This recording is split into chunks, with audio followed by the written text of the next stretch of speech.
The time is 7:30. Could we please rise? We'll get the meeting underway. I pledge allegiance to the flag of the United States of America and to the republic for which it stands, one nation, under God, indivisible, with liberty and justice for all. Please be seated. Welcome, everyone. Township of Aldbridge Zoning Board of Adjustment, regular meeting, March 2, 2023. Adequate notice of this meeting of the Aldbridge Township Zoning Board of Adjustment has been provided in accordance with the Open Public Meetings Act at least 48 hours prior to the commencement of this meeting by prominently posting in the municipal complex an announcement giving the time, the date, the location, and the agenda of this meeting. Also by mailing such announcement to the Home News and Tribune, filing a copy of such announcement with the municipal clerk, and posting the announcement of the agenda on the Township's website. Ms. C, could we have a roll call, please? Swearing in first, Mr. Chairman. If you'd like, yeah, that'd be better before we call the roll, Sure. right? Yeah. We have a new member that has been appointed by the council to the board. Her name is Teresa Barron. She's sitting on the end. The board attorney right now is going to swear her in. Raise your right hand. Ready? Raise your right hand. You gotta raise your right hand. I state your name. I, Teresa Barron. Do solemnly swear. Do solemnly swear swear that I will support the Constitution of the United that I States support the Constitution of the United States and the Constitution of the State of New Jersey, and the Constitution of the State of New Jersey. and I will bear true faith and allegiance I will bear true faith and allegiance to the same, to to the office and to the governments established the office and the government established in the United States in the United States and in this state. and this state. And I will execute my abilities. And I will execute my abilities. The office of The office of member of the Zoning Board of Adjustment. member of the Zoning Board of Adjustment Zoning Board of the Township of Aldbridge, of Township of Aldbridge, to the best of my ability. to the best of my ability. So help me God. So help me God. Congratulations.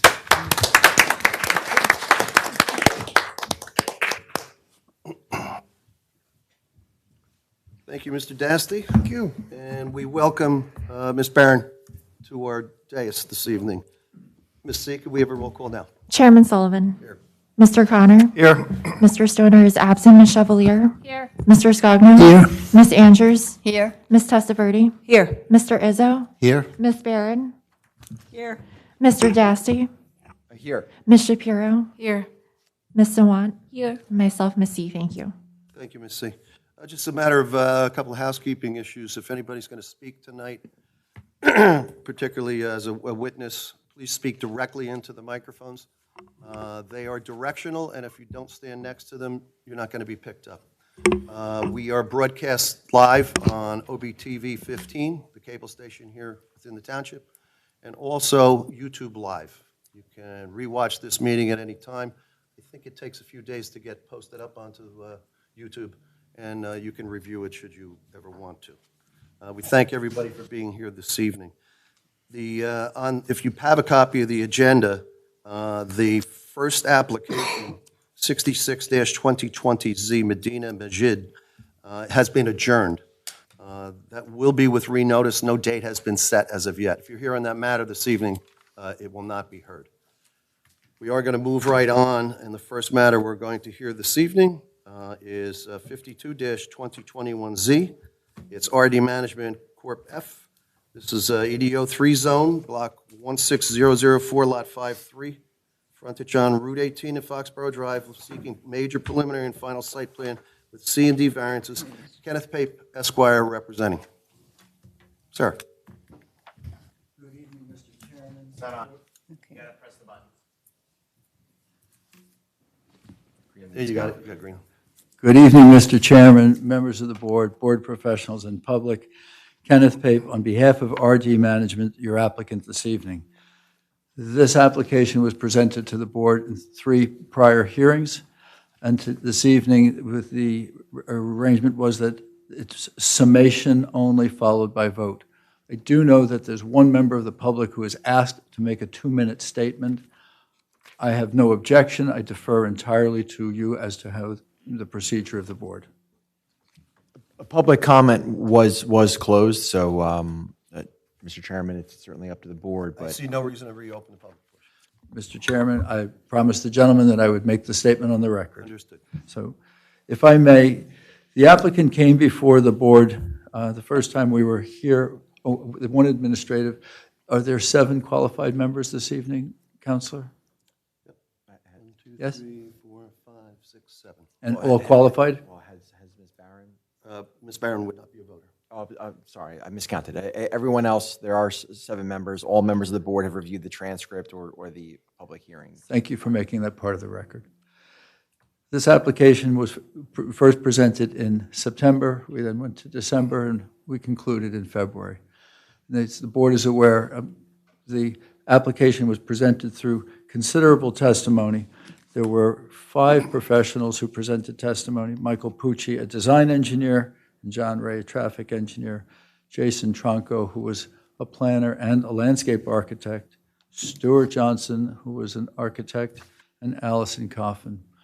And the testimony was complete. They each spoke in their area of expertise. Mr. Pucci, I think, significantly went through the drainage program and identified how there was no drainage program there currently. And there would be a modern drainage program, and it would be privately owned and maintained. And Mr. Darji indicated that he was satisfied with the drainage. And we went through landscaping and lighting and parking and circulation in the same manner. We have more parking than is required. There's 231 stalls, which exceeds that which is required by both the ordinance and RSIS standards. We went through the landscaping, and there was considerable landscaping. And by the February meeting, that considerable landscaping was considerable more landscaping. I think it was characterized on the record as a reforestation of the lands that separated our client's property from our residential neighbors. We went through each of the steps, each of the elements of a site plan, and without going through them all again, I know that every member of the board was paying attention in detail. But it's worth pointing out that Mr. Darji and Mr. Hart repeatedly, when questioned, indicated that they were satisfied. In fact, Mr. Darji had comments that said that the few items that are open are technical in nature, and I know that the applicant can address them. The use variance application was summarized by Allison Coffin, and a number of statements were made by Allison. One of the most notable statements was during the hearing in December. She pointed out that the applicant was seeking to build a residential community adjacent to a residential community in an area where there was nothing but residential communities, notwithstanding that the ordinance had this property identified as commercial development. She pointed out that there was no commercial development around it. She also stated that the commercial development would create a greater burden on the residential neighborhood. And those comments were echoed by our neighbors. I've been coming before this board for a long, long time. This is my 42nd year. I think this is the first time that there was an attorney who came out and was in support of the application. There was a president of the Homeowners Association who came out and said that they were in support of the application. And the neighbors behind us came out and said they were in favor of the application. It's not a popularity contest, but I think that they were making a point that they too felt that the residential development was less of an infringement on them than the commercial. But the words that Allison used, she said, it's important that we identify that we're consistent with the master plan. And she indicated that the master plan language, the Old Bridge master plan language, included a statement that utilization of the goals of the master plan were the utilization of suitable land for development in an efficient, functional, and aesthetic manner, while controlling and managing highway access and traffic congestion, minimizing impacts on the adjacent nearby residential developments, and protecting environmentally sensitive areas. And she said all of these purposes of the master plan, all of them were met. We have an efficient, functional, and aesthetic application. I think that even our neighbors and the board's professionals acknowledge the quality of the landscaping and the quality of the building, both the interior and exterior features.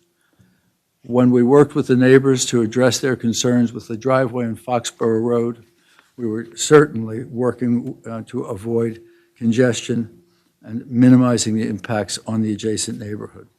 And the environmentally sensitive portion of the property is completely embraced in a conservation easement. So every one of those purposes was advanced.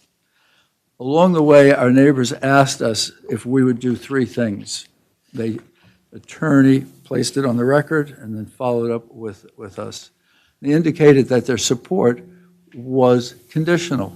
They wanted those three things to be part of the application. The first one was the Foxborough driveway.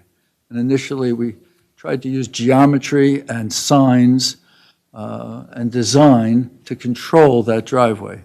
But ultimately, that wasn't what our neighbors wanted, so we abandoned the driveway in its entirety. And after we did so, both Mr. Ray, the traffic engineer, and Tom Hart, the fire official, said the resulting on-site circulation remained safe and adequate. Both Mr. Hart and Mr. Ray made those statements. The second request was an easy one. We were asked for a fence. We were asked to have a solid, opaque fence that separated us from our neighbors, and we added that to the plan. And the third, there were neighbors who lived behind us, pointed out that for decades they were dealing with a high water table problem. It was not a problem caused by our clients, nor was it a problem exacerbated by our clients. But it was explained to us, and our engineer, Michael Pucci, went out and studied it, and he came back with a way to alleviate it. It's not a responsibility of the applicant, it's not a burden on the applicant, and the system that he designed creates no benefit for the applicant other than to create a good neighbor relationship. And the system was a system of under drains and wicking that would remove the water that had been accumulating underground behind us and take it into the wetland stream corridor to our north. So the three requests that were made on the applicant all were addressed. The applicant includes 15% affordable housing. Affordable housing is by court definition an inherently beneficial use. So in addition to addressing the master plan requirements and addressing the neighbor requirements, we also added an inherently beneficial element, and you have 18 units that go towards the future obligation of the township for affordable housing. Your applicant began its presentation indicating that there is another application for the development of this property that has been in the court for a couple of years. That application was for a commercial facility, a retail building, a convenience store, and a gas station, all of which are expressly permitted in the ordinance. The planning board denied that application, notwithstanding that it was commercial and what the zone called for. When we went to court, we asked the judge for permission to stay that matter and agreed that we would come before the zoning board with this alternative plan. And we indicated that if this board granted the relief requested, that we would abandon that pursuit, we would notify the court, and we would have that matter dismissed. That's how we began the presentation. That commitment remains to the board, to the township, and to our neighbors.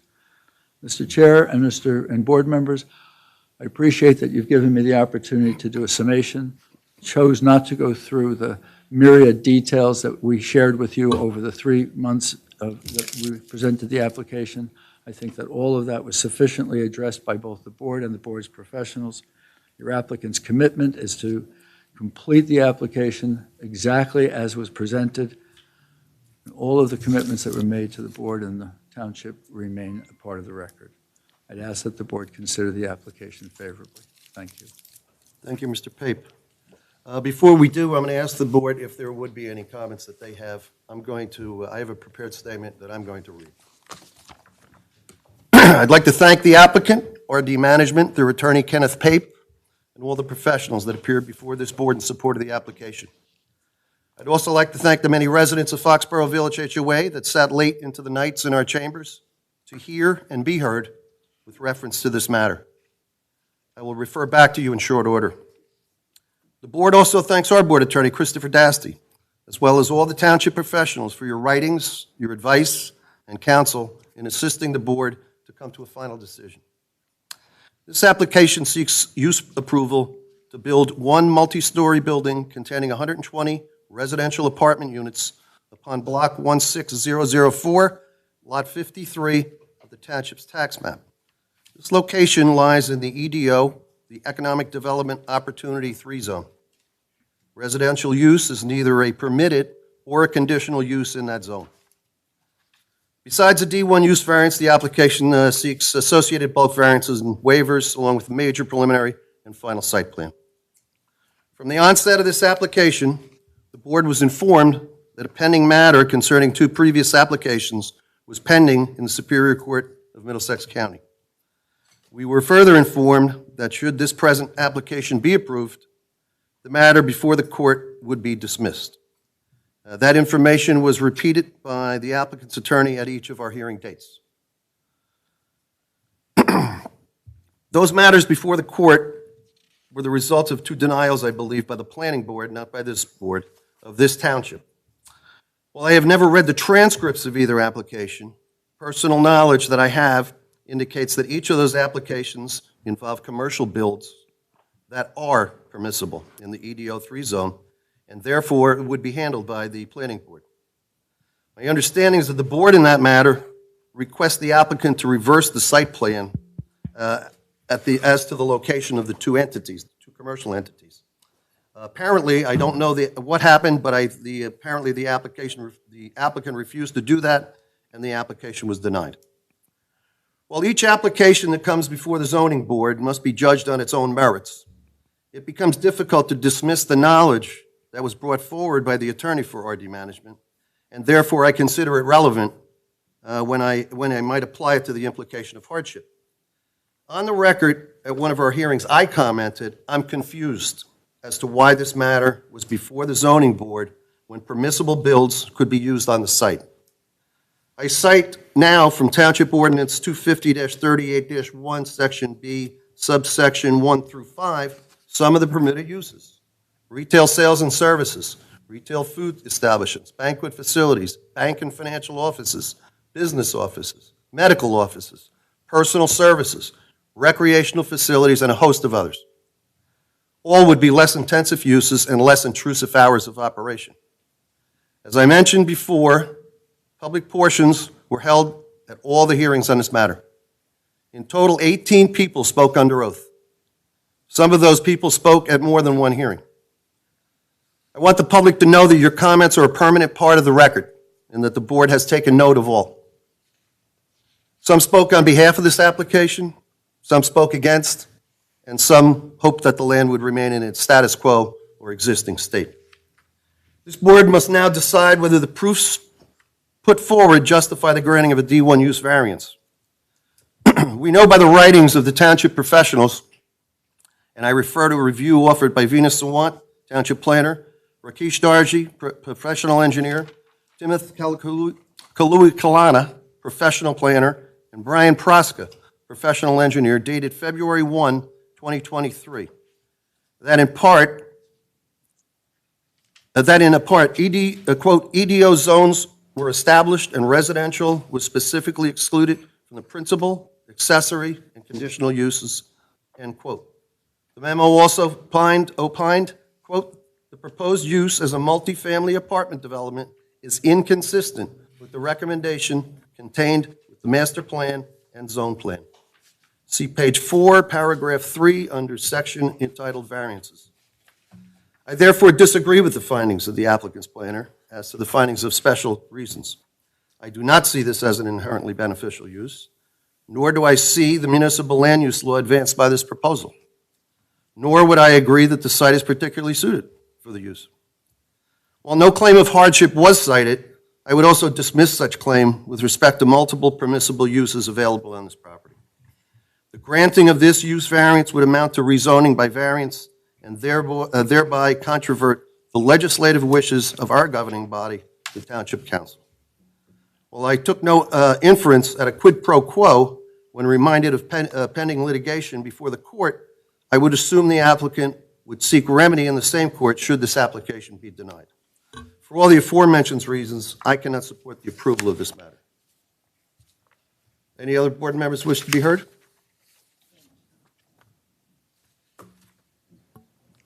Yes, I would. Ms. Chevalier? As stated by Mr. Sullivan, and looking back for 39 years, this property has actually been zoned commercial. 2015, it was reevaluated and done as an EDO3, which, as he said, specifically excludes principal, multifamilies, accessory, and conditional uses. This is, had enough time of the Old Bridge professionals looking at this particular lot. Positive criterias were ridiculous. Noise, that doesn't hold up. Odor, doesn't hold up. Okay, you have swimming pools, fire pits, and open recreational areas, which will increase the noise. So you have businesses that'll close at a reasonable time. You have people outside in the summertime all the time having fun. So the noise thing is gone. She cited Pine Gate. That was built in 1971. Old Bridge realized having a residential building on Route 18's frontage was an error and corrected it. So we should stand by our ruling and not grant a land use variance. Thank you. Thank you, Ms. Chevalier. Anyone else wish to be heard? Ms. Testaverde? You have been in our presence numerous times, and I have done numerous readings on the history of this. And in light of that, as a zoning board official, I do not make policy, I follow it. And if any changes need to be done, you have to go through our city council, which has done diligent work with this throughout the years. Like Doreen said, since 1971, they realized that there was a mistake made and therefore deemed this as non-residential. Therefore, I am not in favor of approving this also, like Mr. Sullivan's statement. Thank you, Ms. Testaverde. Anyone else? Ms. Andrews? I agree with Mr. Sullivan. Unfortunately, he took away most of the provisions that I was going to mention, but I do want to say that I did take to great heart every single member who spoke, every member of the public, and one that really stood out with me, I'm going to use his name, Mark Giamacchetti. He was the mention to take a ride going 50 miles an hour, making a turn, and then come back and see how it would affect you at 50 miles an hour. That resonated in my head, number one. The other two were the ladies, the teacher and the substitute teacher, who mentioned about the children and also the other buildings that are going to be going up that have already been approved. If we continue to do this and we have nothing on 18 that is any way, shape, or form looking like this would be, it would start to look like a city. I believe most of the people in this community, in this municipality, moved here to a bedroom community, not to have the city coming back to us. So I also cannot approve this plan. Thank you. Anyone else? Okay, Mr. Dasty, we'll come to a vote, correct? That's correct, Mr. Chairman. You can ask for a vote to either, to either approve or deny the application, All sir. right, now, if we take a D1 vote and it succeeds, we'll go on. If go- we take a D1 vote and we do not, there's no need for the Cs or the waivers. That's correct. All right, board members, the major vote is for use. It's D1.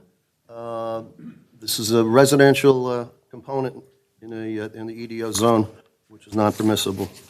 If anyone wants to make a motion to either approve or disapprove, I'll make a motion to disapprove. is there a second to disapprove? Ms. Andrews. Roll call, please. That's the D1. Mr. Connor, Approve to deny. It's a, you would vote, you would. It's a yes It's a to yes to deny. deny. Yes to deny. Ms. Chevalier, Yes to deny. Mr. Scogno, Yes to deny. Ms. Andrews, Yes to deny.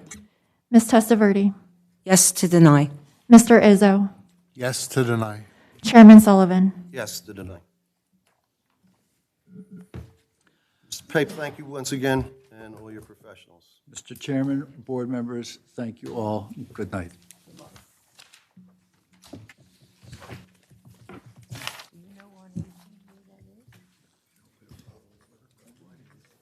No, we're going to, next is going to be BF or BR? B&R. BNR. Your B&R? For those watching at home, we're just going to wait a minute while we switch stenographers for the next application.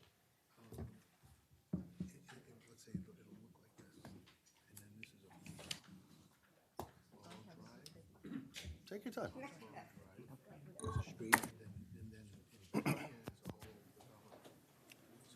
The mics are still live, please. Oh,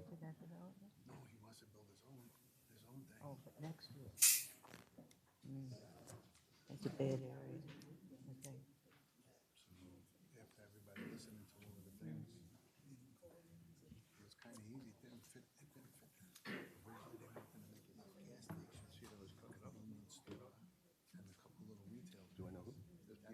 Yes, B&R. B&R, you're going to be next. So then he changed it to make it 210. Isn't that the overpass? So Ford dealer, Ford trucks park back here. So you would swing from 9 to 18. Mr. Alfieri, how are you? We're just going to give her a second to move. Sure. No, back here. Oh, it's back. Yeah. 18 overpasses. I'm sorry. No, Springfield Avenue.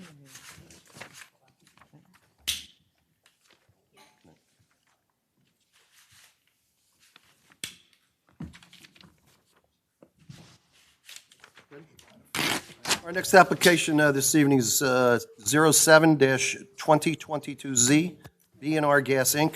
This is in the EDO 1 zone. This is block 26021, lot 81, physical location 957 Englishtown Road. This is for a canopy over a fuel station, I believe, and site improvements. Major preliminary and final site plan with C&D variances. Salvatore Alfieri, Esquire, representing the applicant. Sir. Good evening, Mr. Chair, members of the board. Salvatore Alfieri on behalf of the applicant. As the chairman summarized, the applicant owns this gas station. He's present this evening, and he may testify depending upon questions that the board may have. He recently installed new pumps into the station and is upgrading the station. Unfortunately, the canopies are not permitted, and therefore we're here tonight essentially for the approval of the canopies. There are a bunch of variances that are either pre-existing or associated with what we're doing. We've worked with your professionals who have been very helpful on cleaning up the plans. The property was at one point poorly maintained. There were a lot of cars stored on the site. It was emphasized by your professionals that that site had to be cleaned up. My client has since done that. The parking is now under control. And we're here tonight to seek approval essentially for the canopies, but we do have an engineer who's going to describe in more detail what's proposed and what the existing conditions are. And since it does require conditional use D3 variance, we have a planner present this evening as well. And Tyler?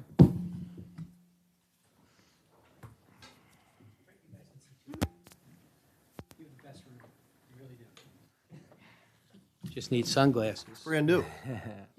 Middletown just built a brand new one. The board can't see the screens. Is that right? Yes.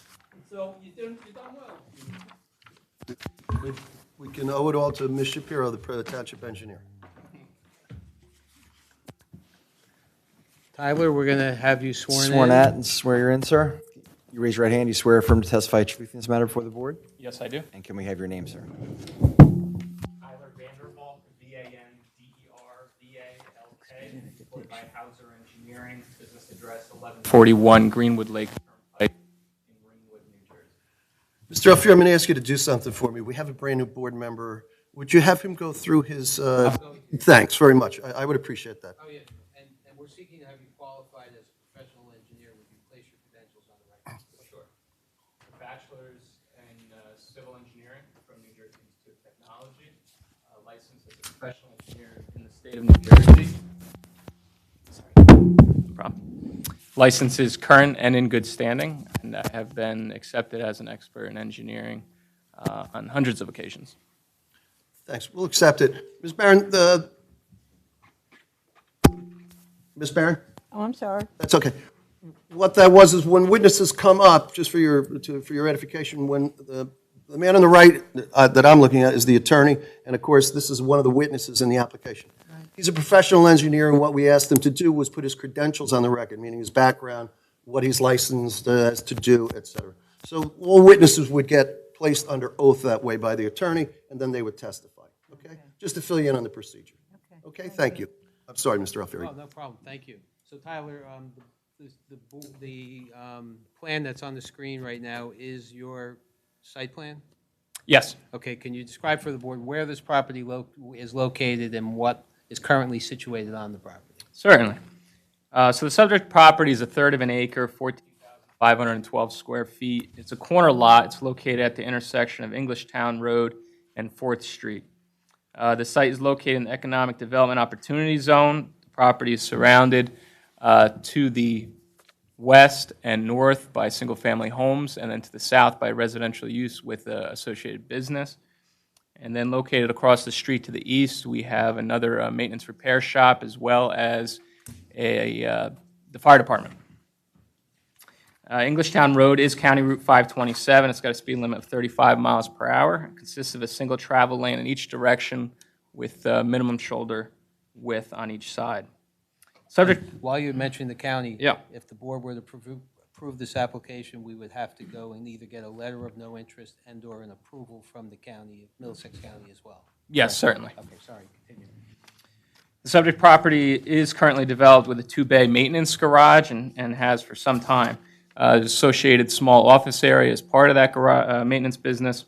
In addition, the site operates as a fueling station, historically with 3 dispensers as shown on the survey.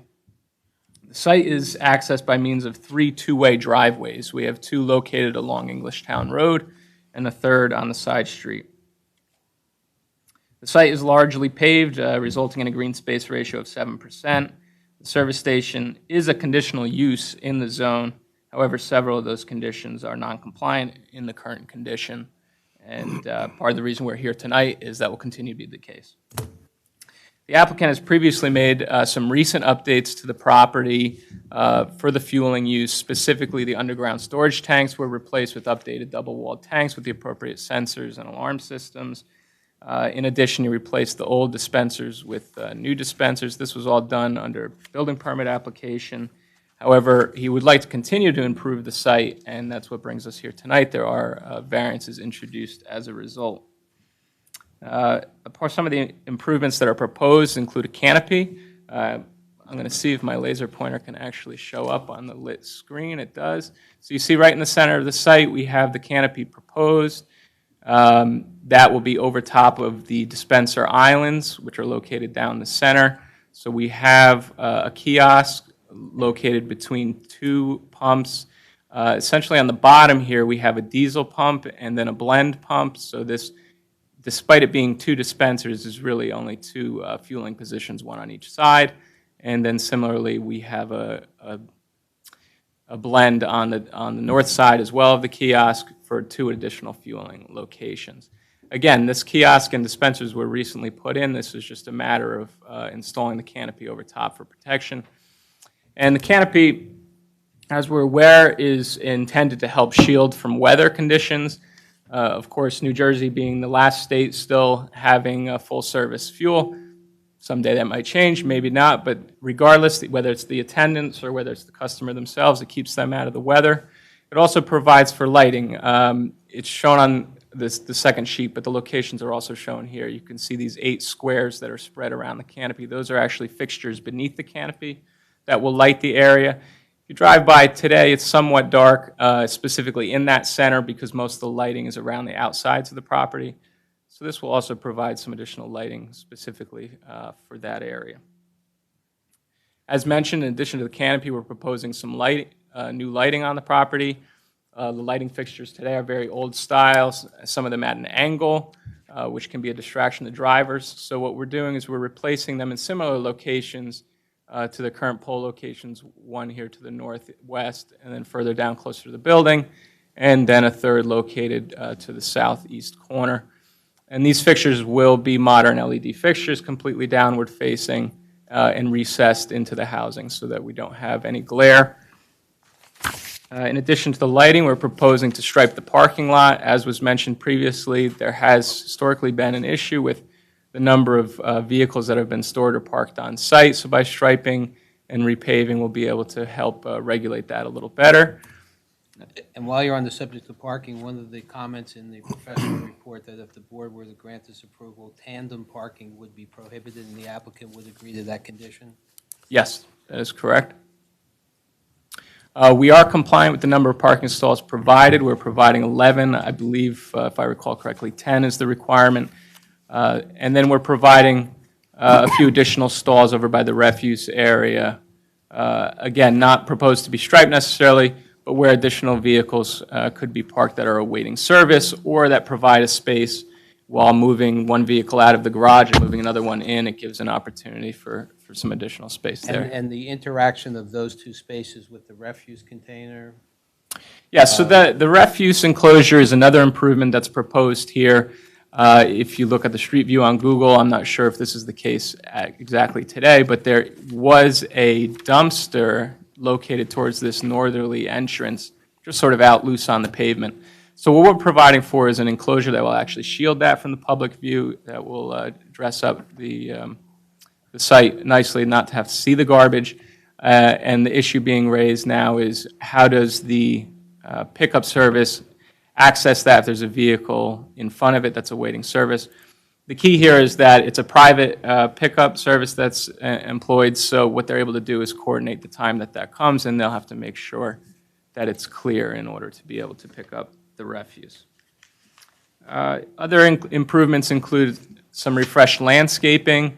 Right now, along the edges of the parking, both on the westerly side and the southerly end, it's sort of overgrown and disarray. We're proposing to put some nice evergreen shrubs along each boundary there to dress up the borders. So those are essentially the improvements. I'm sorry, one additional improvement that is proposed is this southerly entrance driveway currently now exceeds 40 feet in width. One of the conditions of this use within the zone is that driveway widths do not exceed 25 feet. All three driveways in the current condition exceed that requirement, hence the need for the use variance tonight. However, the southerly driveway we are proposing to reduce to the required 25 feet. The reason we're not doing this with all driveways is the other two are crucial to the fuel delivery vehicle. It needs that extra width in order to get in and out of the site and circulate through the site safely without the need to back onto the road, et cetera. So the other two driveways are proposed to remain. That's an existing condition that is non-conforming to the conditional use.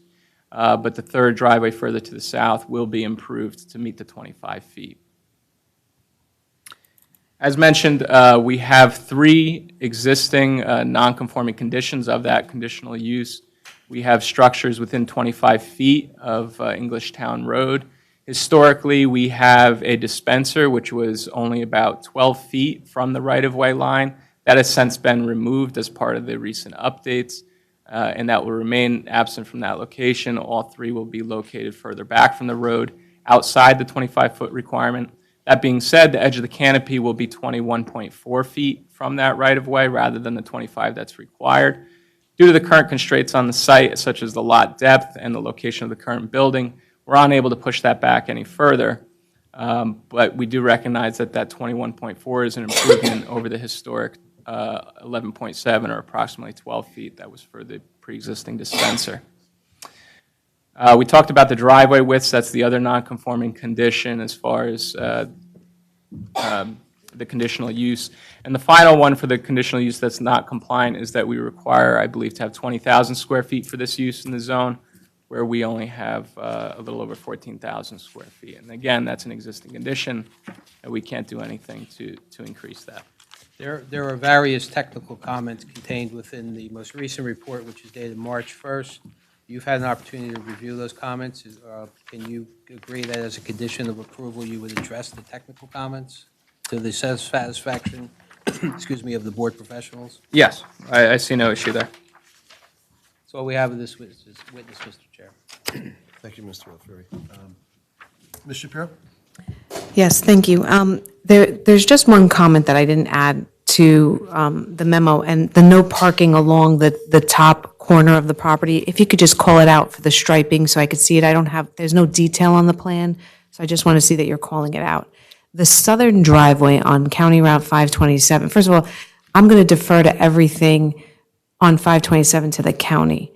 But, so I just want to make sure I understand it correctly. The only revision that you're making is that you are decreasing the width of the southernmost driveway on 527, and you're leaving the width of the northern driveway that same width it is existing today. And then on the side street, you're not changing that width. Correct. Okay. To me, it becomes haphazard on a site when you have depressed curb and it doesn't, it sort of allows for a very, very wide throat on your driveway. When somebody's coming out, somebody can sneak in the other way. It's just very haphazard. I would ask that you decrease the width on that side street, and then I would defer to the county, but I am probably almost 99% sure they're going to go through the same iteration. If not, have you decrease it to one egress, ingress on County Route 527, because you don't have enough frontage for that dual. It doesn't seem appropriate, to have two ins and outs. Maybe a one-way in and a one-way out would be more advantageous. Again, I defer to the county on that, but if our ordinance says that you should have it as 25-foot width, both driveways should conform to that. Actually, all three of them should conform to that. Yeah, of course, the practical issue is we need to get a fairly large truck in and out of the site to deliver fuel. I would present maybe as an alternative, we could put mountable curb for a certain stretch of that where they could get in and out still, but cars wouldn't feel so free to go in pretty much anywhere. Okay, give me then the truck route on how they're going to get to those fuel stations at the northern end of that site. Is that where they're fueling? They're dropping their fuel there? They're dropping their fuel in this area. Yes. I'm pointing to the northerly property Okay. line, basically. So would they enter from the side street and head in? Do we want to put the applicant on? The applicant, can we bring him up just to explain how Well, the just fueling's? put him under oath. Sure. Raise your hand, sir. Do you swear or affirm to testify truth in this matter? Yes. Can we have your name, sir? You can have a seat. Bhupinder Singh, Spell it. You're going to have to spell that for the stenographer. BHU, P as Peter, IN, D as David, ER, last name Singh, SINGH. And what is your relationship to the applicant? I'm the owner of the property. And you also operate the gas station Yes, sir. portion? Yes. Not the Not the mechanic. So can you describe for the board, you heard the question, how does a fueling truck get in and out of the site? A fueling truck come from the 4th Street, make a right on the 4th Street, then get into the gas station. So they're coming from the side street. Right? Okay, so then there's never an instance where they enter from County Route 527? They come from the County Road 7. Yes. And make a right turn on the 4th Street. Yeah. So then I would suggest that the two driveway openings conform to the width that's stated in the ordinance. Then they leave on the County Road. When he leave from the County Road exit.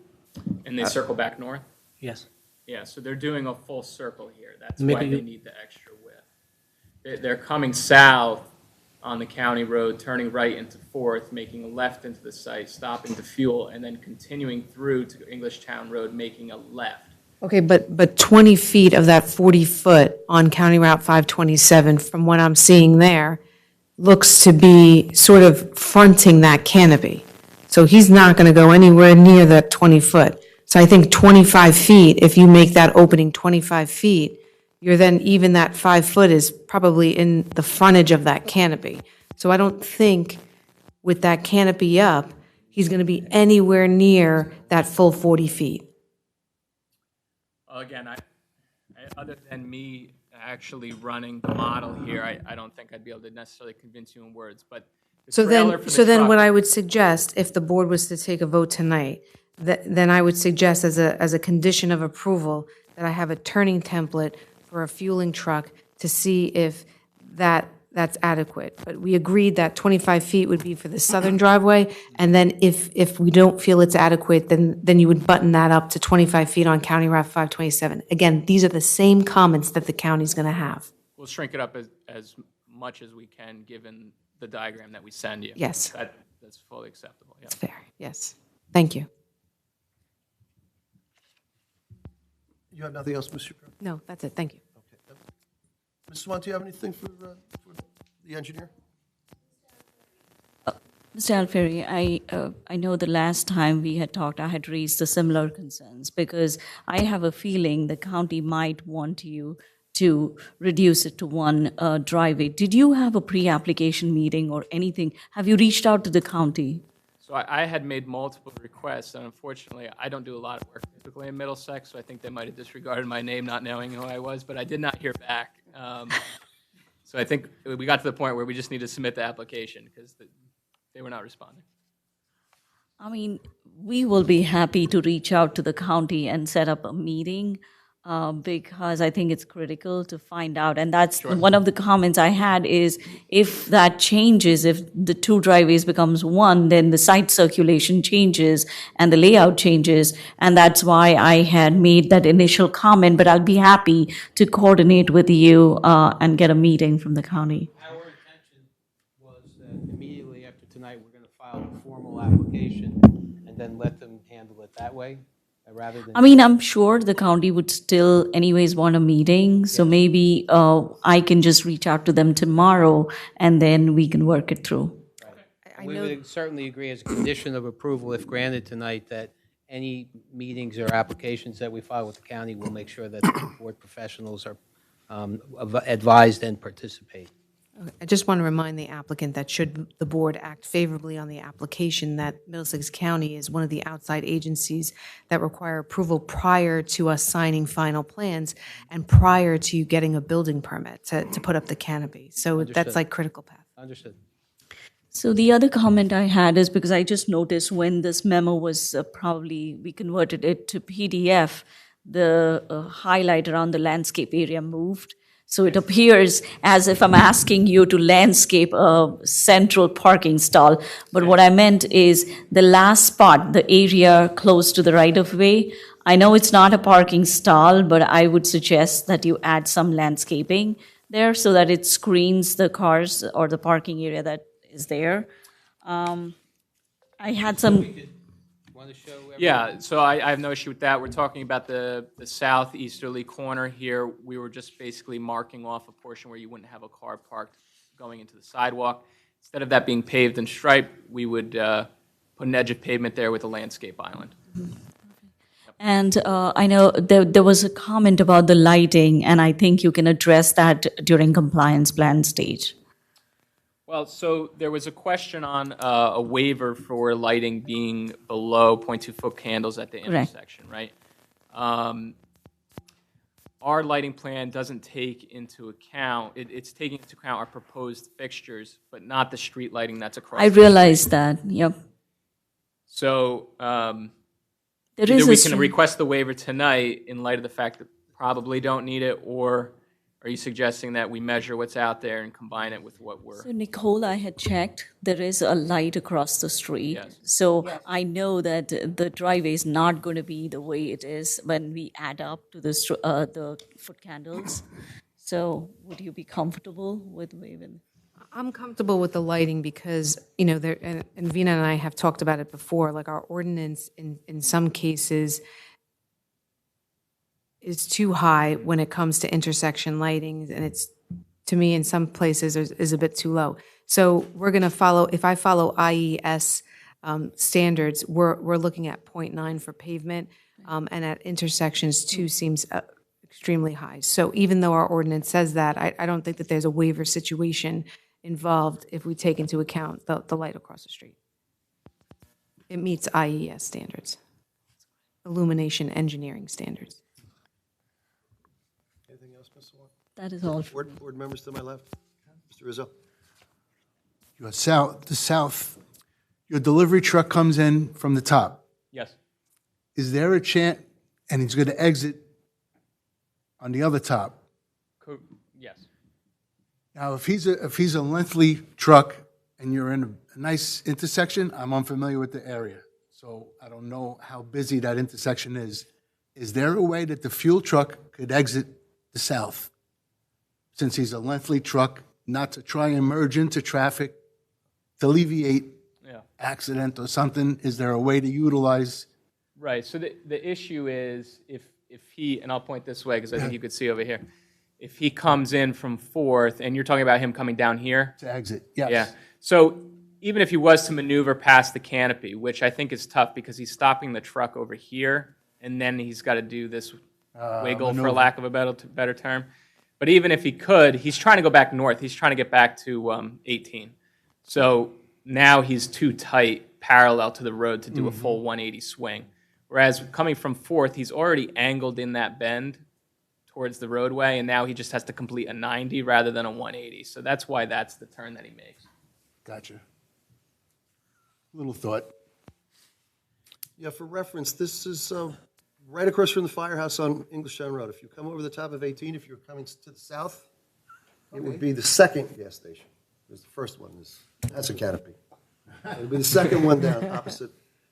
And it is very tight, and he would never be able to come out the other driveway, unfortunately. Yeah, it's, I don't know how far the land goes back, but I guess they built them rather small. And no one builds anything like that anymore, so I can understand their situation. Mr. Scogno. Thank you. Inside, you have the storage area with cars in there behind a gated area, and I think there's a mobile home in there. Is that something that's going to be removed? I don't believe that's on this site. This side. That's not this. Oh, you might be referring to next door. No. I visited the gas station. That little tiny shed. I don't think he's talking about the shed. There's a small shed. There's a shed, but it's only like. I'm not talking about the shed. There's a gated area on the, Yeah, I think that's on the south property. To the That's south not- of us. That's not this property. I think there's a home next door. Yes, there's a home and they operate a dog grooming business. Yeah, there's a fence right next to the parking lot, and then on the other side of that fence, there's like another fence, and I saw the trailer when I drove by, yeah. That's not part of That's this. not on this property. It's grooming by Jess. My dog happens to go there. Okay. I know that. Yeah, all that would be on her land. Anybody else on my left? To my right? This is Testaverde. Yes, I'm sorry. This is an existing gas station, correct? Yes. So there should be, the only issue is the canopy, is that correct? And the parking, yes. The parking situation, right. May I suggest, not suggest, but I'll make a comment. I have issues with neighbors with their new lighting, and it's very disturbing. Now, you were saying that because I know the LEDs are very bright, that they would be, positioned downward, like, because Yes. I'm considering the neighbors The lighting under the canopy is recessed into the canopy. into it. Yes. Okay. So it's not something that you have this big bold. No, it's answered. Okay, I thought it was like positioned in certain ways. No, everything, the fixtures are all going to shield the light source Right. within the So fixture. the neighbors are basically saying the gas station's getting an up. Yeah, if you're standing under it, certainly you can look up at and be blinded by it. But yeah, if you're on the next property over and you look over, that source is hidden. Yeah. Right, it's hidden. Okay, thank you. I have one question for the owner. It sounds like there's two different situations here. One has the gas and one has the repair. Yeah, yes, sir. So both are going to have to be compliant if there's an approval. That's correct, and the repair business is his tenant, so he has the right to enforce whatever conditions. Okay, oh, it's his tenant? Yes. Got it. Okay, they're not equal partners? No ownership at Okay. all. Okay, I was concerned with that. Mr. Chairman, what's the shed for? So the shed is, well, you want to say, since, You can say. it's probably easier if I say it. So because the mechanic has that entire building, there's nowhere for this applicant to store the oil or other things that he sells to the public. So he has his portable shed there where he puts the can of oil that they sell or the antifreeze or any of those other types Why of is it not products. shown on the site plan? And it's a portable shed. Yeah. And it's on asphalt, so it's not on grass or anything else. I'll Defer to the engineer on that. Right, and we defer to the board if they don't want the shed, we'd have to live with it, but it serves a purpose for this operation. I fully understand that. It is a small, it is very small. It's a cabinet, Yeah, basically. yeah. I don't know if those items can be stored like that, though. And what is, Fire marshal here. so, and what is the distance between the shed and the building? In the building, Yes. the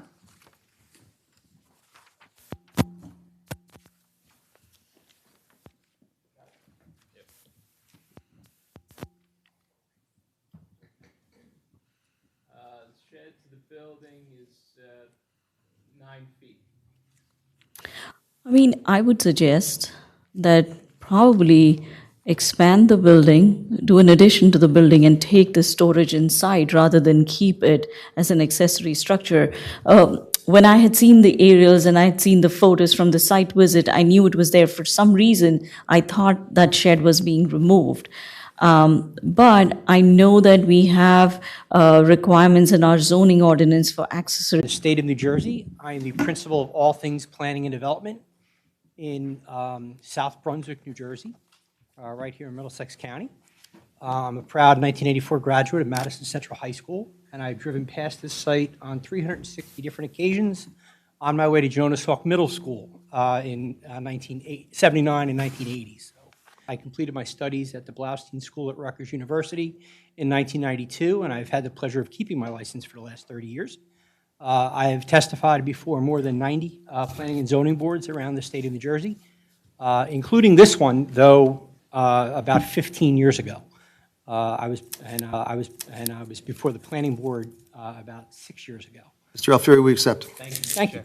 John, you've heard the engineering testimony, testimony from the applicant. You understand that this is a D3 use, a D3 variance, which is a conditional use lesser standard than a D1 variance, right? Yes. And you're going to lay out for the board briefly the support for the D3 relief. That is correct. So as the board knows, under a D3 variance is a variance that doesn't meet a condition of a conditional use.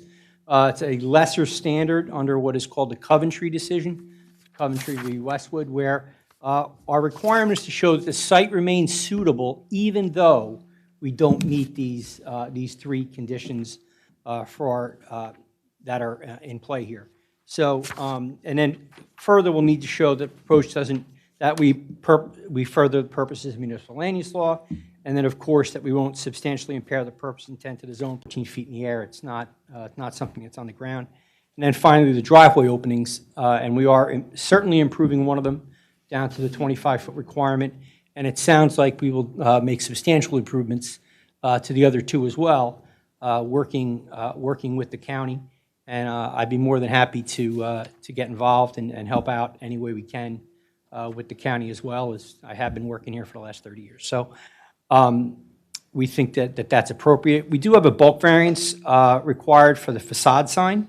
Our maximum sign area is permitted at 15%, and we're proposed at 33%. It is a modest sign. It's only 2 foot by 8 foot, and I think it's, again, we're running afoul of, it's a very, very small canopy, so we don't have a lot of surface area, and I think that diminished surface area is appropriate, and that the variance is a benefit. We'd rather have an appropriate size sign on a small canopy than having to make a bigger canopy just to make our signage work. So we think that that's a better planning alternative.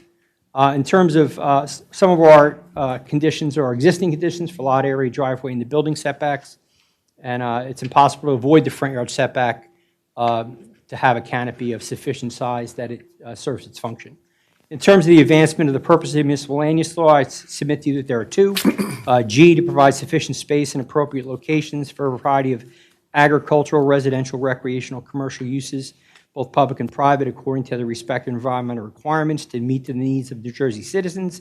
And M, to encourage coordination of the various public and private procedures and activities shaping land development with a view towards lessening the costs of such development and to the more the surrounding area is already accustomed to the use, to the commercial use of the site, and it's, again, it's fairly modest. Certainly no impairment to the zone plan and zoning ordinance, The ordinance's purpose at Section 250 advances many of the MLUL purposes, and the proposal clearly advances the zone plan. The purpose of the EDO 1 zone is to encourage a mix of office, retail, and commercial uses to enable the Township of Old Bridge to attain its goal of accommodating market forces and stimulating economic growth by permitting an assortment of businesses coupled with light industrial uses within the zone. The zone aims to create small-scale, non-residential developments along highly traversed routes that cater to the needs of neighboring residential uses and Old Bridge residents. And I would submit to you, we do that exactly. So I'm very pleased to be here tonight, and I'm available for any questions. Mr. One. I don't really have any questions for the planner. The one question I have for Mr. Alfieri is, maybe I missed.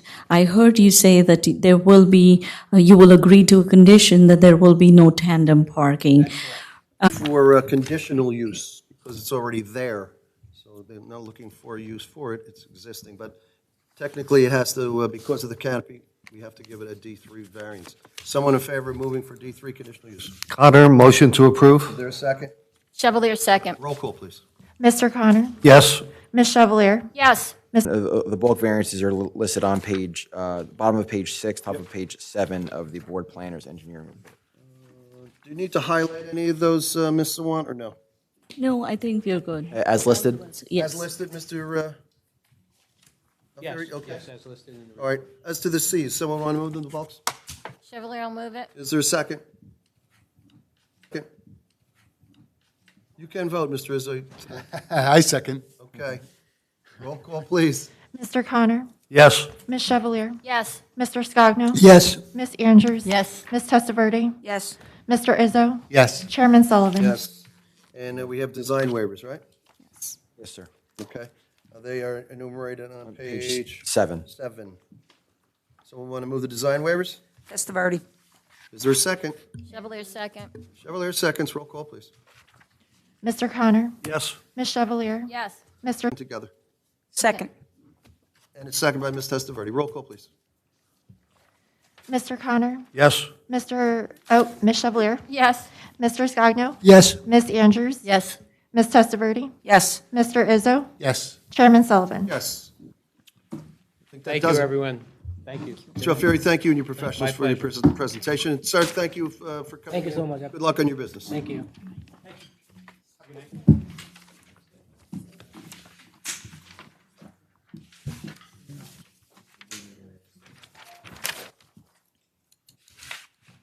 Deb, you're out, right?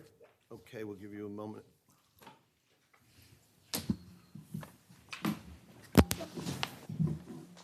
Does anybody need a quick break, or is everybody good? Good. Good? Okay. The next matter is Lois Grosvenor. It's 52-22Z. This is located block 9, lot 261 Shoreland Circle. It's a single-family home seeking a C and D variances. Ms. Grosvenor, would you pronounce it for me, please, your last name? Grosvenor? Okay, I'm sorry. And I know you were here before, but the board, she's already under oath previously. You weren't here. Sure, okay. Ma'am, I'll probably just re-swear you anyway. Is that all right? Not swear at you, but re-swear you. Can you raise your right hand, please? Do you swear or affirm to testify truth in this matter before the board? I do. And your name, just once again? Lois Grosvenor. Thank you. Just pull that microphone a little bit closer to you. Thank you very There much. is no court reporter here for this application. You want to put that on the record, too, Yeah, right? yeah. Ma'am, you understand that this is a D variance, right? So you understand that it's always advisable to have a court reporter here, so that way it would take a record of everything that's said, and if there was a challenge filed in the Superior Court, you would have a written transcript. Now, the video or the meeting, is recorded, so you could, I guess, order a copy of the video, but you understand that? Yeah. Okay, thank you. You just have to waive that right. Yes. Okay, All you right. do. And speak up, ma'am, so just. Oh, I'm sorry. There you go, thank you. When last we met, I know you had a plan to kind of demolish and do a new home on. No, it's a foundation. The foundation, I'm sorry, okay, Right. and and you're going to rebuild it. Correct. Okay, and I know that you had some off-the-record advice, so we had to hold that. Yes. I will. Thank you. So, board members, as you may recall, at the last meeting when the application was presented, so on January 18th, we did meet the applicant with her architect, and the list she had on her wish list when it comes to the home, but at the same time make the home more palatable to the surrounding neighborhood. And what you see on the screen is a revised version. There were a lot of changes. The footprint has changed on the second floor. Now, instead of having a habitable floor area or floor space, they have two terraces, one on the rear side and one on the front side. And I think the front terrace is really valuable. I would love to move in that house. If I had a terrace facing the ocean, it would be the greatest thing. But so the footprint has changed. The proposed home was roughly 1,500 square feet. Now it's come down to 1,200 square feet. With the parking, and with the additional space that was left, the applicant is proposing to landscape it, thereby actually eliminating the landscape. The idea is great, and I would ask the applicant to continue with that. However, when the revised plans were submitted, the one thing I noticed is when I tried to look at the angular parking space that is being proposed, and I compared it with the neighboring properties, the neighbor's driveway is right adjacent to in that area, nobody else has this type of angular parking style. It is dangerous to park on street because Shoreland Circle has on-street parking. Right when I visited the site, there was a car parked on street seat. She could have eliminated it, but since she's providing it on her lot, I think we need to give her credit for that parking stall. So in spite of the variance, I think it will alleviate the parking issue to some extent caused by this new home. But overall, I know there are variances sought still, but I think overall this home fits into the neighborhood. The applicant has worked really hard to address the concerns I had, and I think the final product has come out really well. Thank you. No problem. Mr. Wall. Something you want to add to that? No, I'm fine. From that picture, so what you're saying is those angular parking, you want to do away with them? And go back What's to the what it depth, was though? originally. So it's 14.5 feet. So it's not that bad because I saw the neighbors' cars also jut into the right of way because Shoreland Circle is one-way drive. So you could either have an on-street parking or you could have your car jut a little bit into the right of way. It's the same thing. So I think having it perpendicular would be of more help. So if the front design might change a little bit. She might have to go back to the original and have a perpendicular parking straight into the spot. Yes. Would you agree with the planner on To that? go back to the original Only for the parking. parking. Yes. Okay, that's fine. And the one additional thing is I did speak to the landscape architect. He was supposed to provide me with the actual calculations for the landscape area ratio. I believe you meet it and I don't believe you need a variance, but I would want to see that on the plan. So when you submit the final plans for signature, please make sure that it includes the landscape area calculations. That would be the only two conditions. Thank you. No problem. Board members, questions of the applicant? Is everybody clear on the plan?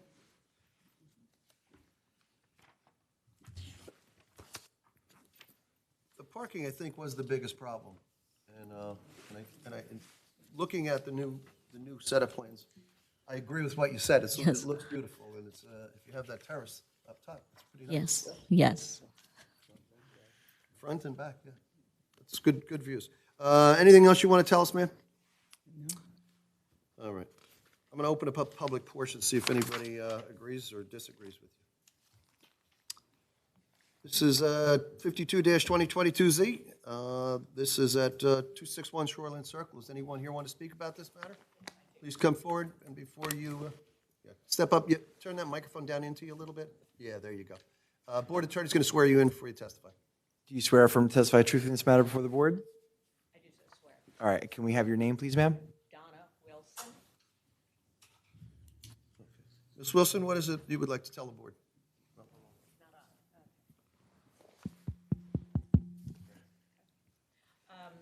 Although it seems as if you're being in favor of this from what I'm hearing, I'm. Well, I don't know that. You're going to take a vote. I'm here, I know that.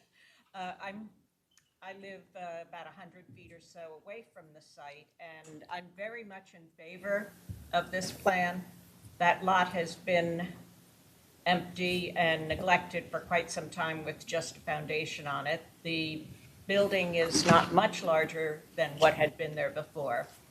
And it's quite an advantage to have at least one car off the street. And I'm hoping that the board will vote in favor of the plan with the recommended adjustment. Where do you live with aspect to this, your address on that street? 256 Shoreland. Okay.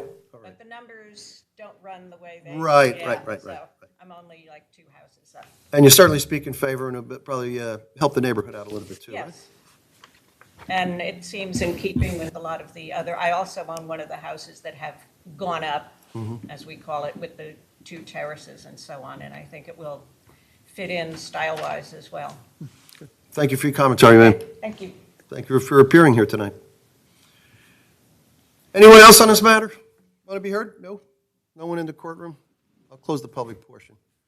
Now it comes time to a vote. Would you like us to take a vote, ma'am? Sure. Okay.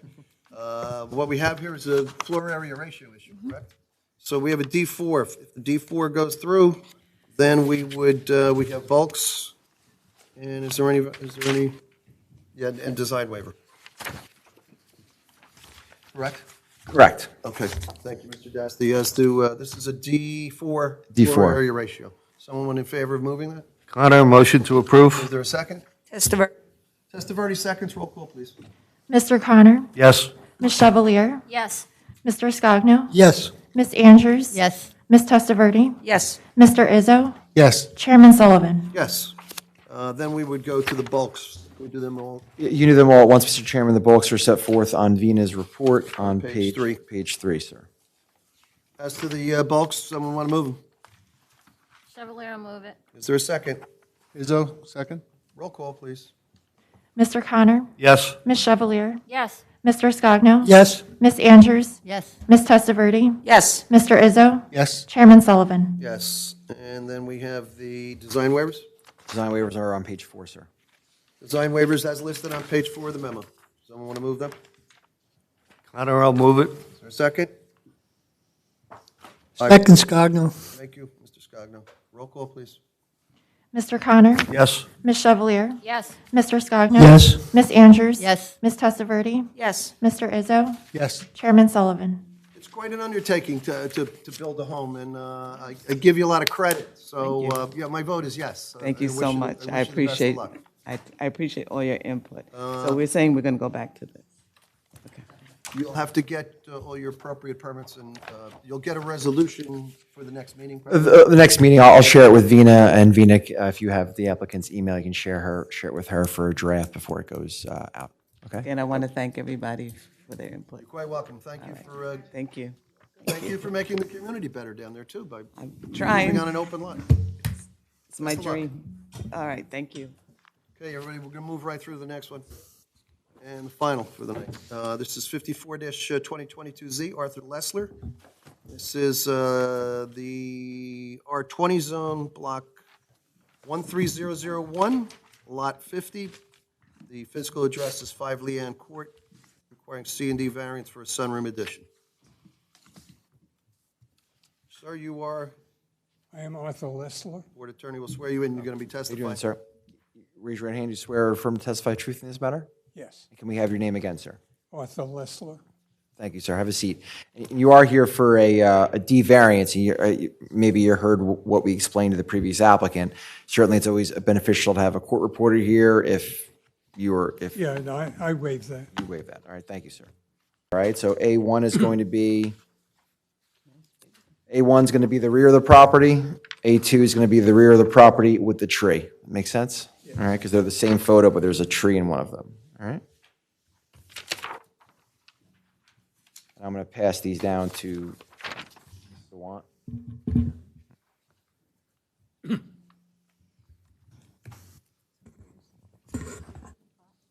Good, sir. Okay. Our house is a ranch. The front of the house faces the circular end of Leanne Court, the blind court.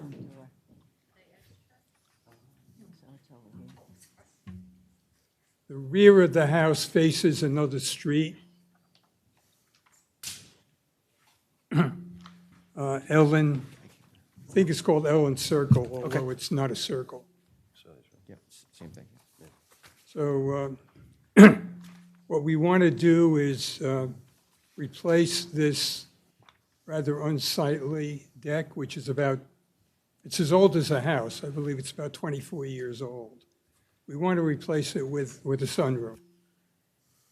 So as you can see, the rear of the house has a U-shaped indent that is filled with this deck. We think the deck is rather unsightly.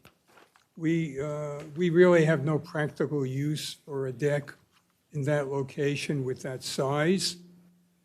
We feel that a sunroom would be a very nice addition to the house. From the rear street, Ellen Circle, the house would look much nicer than it looks with that, what we think is a commercial-looking, unsightly deck. So that's what we want to do, and that's why we want the change. As far as landscaping, the landscaping area remains the same. There's no landscaping where the deck is. So the area where we have landscaping would remain the same. And after the sunroom goes in, we would improve the landscaping in the rear, which is not great at the moment. That's the way the house was when we bought it 2.5 years ago. And as far as the height is concerned, it's the same. The sunroom roof would blend into the existing roof. There would be no increase in height. This is a different door.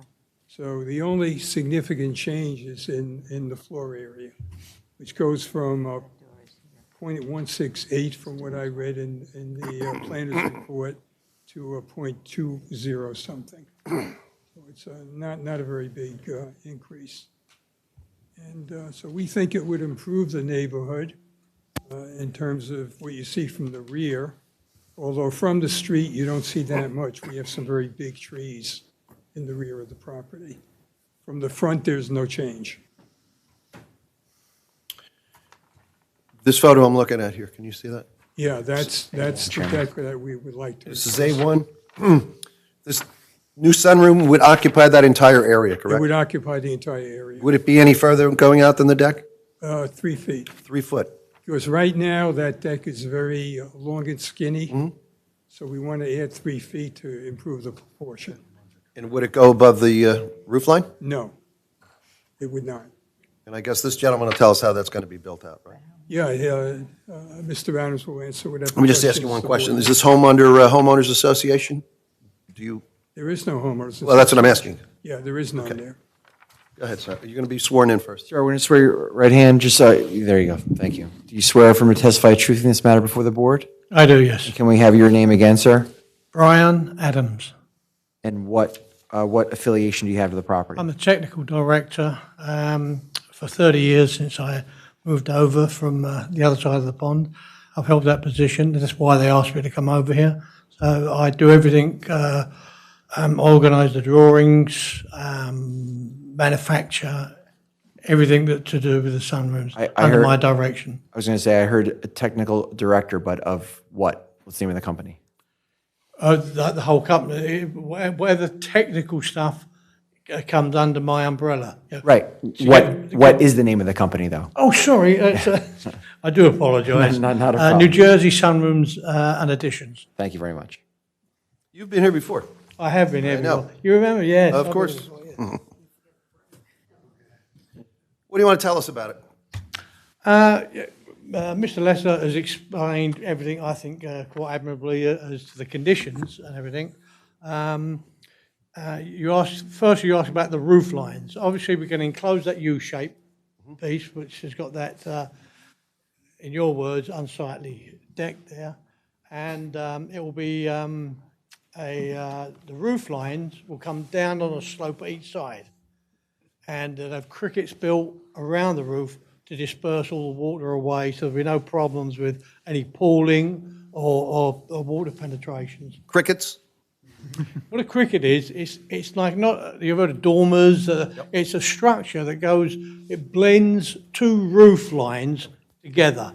When you get opposing roof lines, there's a cricket that gets built in between, so the water all routes to the same frontage. Ms. Swan, this is another one you just learned tonight, right? Yes. So we have ribbon driveway and crickets. Did you know what a ribbon driveway was? I haven't heard of that before, no. That's just new to me. Okay, go ahead, sir. Yeah, and well, basically that's it. We're going to be taking the deck down, and then we're going to be constructing the base, and it's going to be faced with brick, similar to what's on the house, to make it a bit more pleasing, rather than just do it stucco finish. So it will be a brick facade along it, which will help with the look of the sunroom. As you can see from the elevations on my drawings, it's all glass openings, and so it's going to let in a lot of light into that area so that Mr. and Mrs. Lesler can sit out there and enjoy a little bit of the open where they can't necessarily do all year round on the deck. So it's to improve their outside, inside looking out. I've got it the other way around. So that's basically it. I can answer any more technical questions on the base. Running any plumbing into there? No plumbing, no. Just electric? Just electric, yes. Is it gas heat or is it going to be electric heat in there? No, it's a heat pump we're putting in there, which is a self-contained heat pump. No plumbing. It's similar to much better than you see in hotels when you have the portable ones through the wall. Yep. Exactly the same as that. So there'll be no ducting, no plumbing. Okay. Questions, Ms. Sawant? So, the board, you might have seen my review memo. The only concern I have is that this house is much larger than many of, in fact, this is the largest house within that block and within that neighborhood. There was a graphic that was created by us that shows actually the floor areas of all the homes within the area, and you will see that the existing home is much larger. With this addition, it furthers that floor area ratio. And my concern is, I do understand their need, and this will be more of a usable space, especially in Jersey, when 7 months, 8 months of the year you have cold, you really can't enjoy your deck, whereas sunroom is year-round. So I understand the need for it. However, my concern is that with the addition, it changes the character of the neighborhood. The other homes are smaller, and my fear is that this is the first one, so we might see other homes expanding as well. So I just wanted to ask the applicant, were there any attempts made to reduce the size or to reduce the floor area? Because you understand, right, when with the square footage that is added, your floor area ratio goes up. And that is precisely why you're in front of the zoning board. So were there any attempts made to reduce the size? Yeah, let me just make 2 comments. One is, as far as the look of the neighborhood, this will not change the look of the neighborhood. When people drive around, this house is not going to look as large as it is. As far as reducing it, if we were to move the deck, where the deck is, if we were to leave open space on both sides, it would cause problems with drainage. It would look lousy, to tell you the truth. It would be like having this building, it would look like a separate structure, that is space, and then one side of that area and then the other side. To me, it would look terrible if we didn't fill in the whole space where the deck is. Right. The reason I'm asking you the questions are because when you're asking for a floor area ratio variance, typically if there is a professional planner defending it, they would have to justify the positive and the negative criteria, and I think you already answered. So the fact is, although you're adding the sunroom and you are adding square footage to your building, the overall appearance does not change significantly. Does the board understand my question? And so it's not like you're adding bulk to the building. You're not adding a second floor to the building that the house looks humongous compared to the other homes in the neighborhood. It's within it's almost the footprint of the deck. I mean, it is. Exactly. And there are certain proofs that you have to present, and that's the reason I'm asking you these questions. Understood. Board members, I don't have anything further. Okay. So I'm looking at your survey. This is totally in the rear of the home. Yes.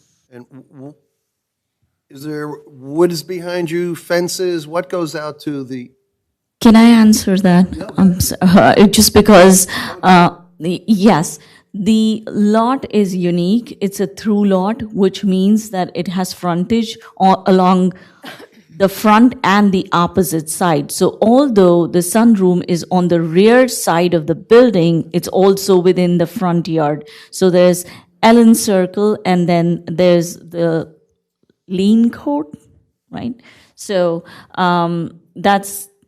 it's a through lot.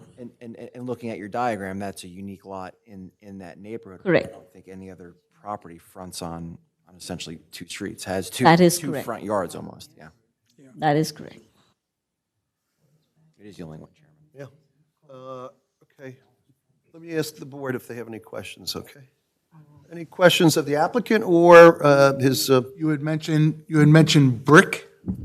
You were going to finish that off with a brick front. Yes, only up to the floor level. That's And just then so we're going to do the mimic- foundation, and mimic just the like a few rows of brickwork, just And up then to it'll the be floor the level. siding like. That's when the tempered glass will start. So it's going to be a whole. Just glass, right? Yes, just a glass enclosure sunroom. Nice. Okay. We could, but the idea is to bring as much light in there as possible, because it's a dark area, being that enclosed in those three walls. So being that amount of glass, it will throw a lot of light into it. And the fireplace that's there, the chimney that's there, that doesn't interfere with anything of. No, we're going to build it all around that, yes. That's not impeding on anything. Access is through the sliders, Yes, and will continue to be? yes. And I would assume there'll be some step out to the yard? Yes. Let me just, I think on my drawings, let me just check on that 1 second. It should be shown on there.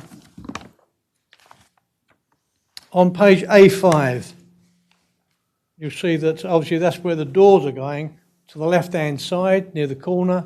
Obviously, that's got to have a platform because you can't walk out onto steps. So it's got to have a platform and 2 steps all coming down. Questions on my left? The, Connor. The level coming out of the slider and the other exterior doors seem to be considerable. That's one step down. You're keeping I'm the sorry, floor level. can you run over that again? From the existing house? I'm looking at, I guess, A2. Oh, the photograph. Hit your microphone. Yeah, we're matching up sunroom with the existing house floor level. There will be no step down into the sunroom. Okay. It will all be on the same level. So there's no step out. No They'll step- walk no. right out at the same level. Straight out on the same level. And you're leaving all the siding and the windows in place. That's one of the problems now. I can see that. It's a trip hazard there. I nearly fell. Yeah, Because of that difference in height. That's a good move. yeah. Excellent. I have a question. Why are you going 3 feet out further? And not just- Because the projection isn't that much. It would look terrible. Only going to the building line, it's too skinny. You need that little bit of depth to come out. It's 14, the deck is 14 feet wide. Right. And So 48 feet long. so now it's 17. So it's very skinny. That's why we want the extra 3 feet. Well, the extra 3 feet isn't the problem, right? It's just No, no, I was just It's the asking FAR, yeah. Okay. It meets the setback requirements. It's the FAR that is an issue. Yes, I get it. Even that bothered me for a minute, like, why is it? But to be honest, if it was in one plane, like talking in terms of a designer, if it was in one plane, then the wall would look too flat and would not have any architectural feature. So that little projection actually helps. And the other thing is, see, if it was a wall, like a solid construction, then it adds to the bulk. But now, because it's a sunroom and it's glass, it still doesn't add to the bulk of the building. Yeah, no, I was just kind of personally curious. I was like, I had the same reaction when I first saw it. That's 3 things we learned tonight. Yep. Okay, any other questions on my left, on my right? And from the professionals? No, sir. All right. Anything else you want to tell us, Mr. Lester, before I go to public portion? No. Okay. Unless your wife is mad at you, probably not going to be anything, but I have to ask. She may want to say something. 5422 Z, this is location is 5 Leanne Court. This is for a sunroom addition. It's going to require a variance for a floor area ratio. Anyone want to be heard on the matter? This is your only chance. Only kidding. All right, I'm going to close the public portion, sir. There's no one here tonight. Do we have folks on this too? Yeah. There is, 2 bulks. A minimum front yard setback, and as Vina indicated earlier, it is a uniquely shaped lot. It's actually the only lot on the projection map that Vina supplied that is not a corner lot, that actually fronts on 2 streets. It has frontage on Leanne Court and Ellen Circle, so it certainly is uniquely situated. And that and the minimum landscape area ratio as well. All right, before we vote, any questions? None? All right. As to D3, does someone want, D4, I'm sorry, D4 floor area ratio? Does someone want to move that? I'll move it. Ladies have it on this side. Andrews and Testaverde has second. Roll call, please. Mr. Connor? Yes. Ms. Chevalier? Yes. Mr. Scogno? Yes. Ms. Andrews? Ms. Testaverde? Yes. Mr. Izzo? Yes. Chairman Sullivan? Yes, and the bulks as listed on page 3? All right. Someone want to move those? I'll move it, Connor. Is there a second? Andrews seconds. Roll call, please. Mr. Connor? Yes. Ms. Chevalier? Yes. Mr. Scogno? Yes. Ms. Andrews? Ms. Testaverde? Yes. Mr. Izzo? Yes. Chairman Sullivan? Yes, absolutely. Best of luck. You'll have a resolution by our next meeting. That'll be read out at the next meeting, and then following on that, we can apply for the permits. Very good. Thank you very much. Thank you, Mr. Lester. I've Mrs. been Lester. here before. And, yeah, we'll probably see you again now. We probably will. What was it again? Cricket? Well, hopefully. It's good. Cricket? Yeah. Cricket. I'm going to look that up. That's right, cricket, yeah. Thank you very much, everybody. All right. There is no one else here in the courtroom, so. Mr. Chairman, I believe there's going to be a brief executive There is, but- session, but no formal action will be taken, so you can ask for, in the purpose of executive sessions, just to discuss matters protected by the attorney-client privilege. No formal action will be taken, and you can ask for. Sorry? Yeah. And then you can adjourn the meeting, Mr. Chairman. Right, so we're going to adjourn this portion of the meeting. This portion, We're going to go off the air. you can adjourn the entire meeting Okay. because there's no reason for us to come back out after executive. Okay. So would someone move for an adjournment for the actual meeting? Chevalier, I'll move it. Everybody in favor? Favor. Aye. Okay. So we stand adjourned for the evening.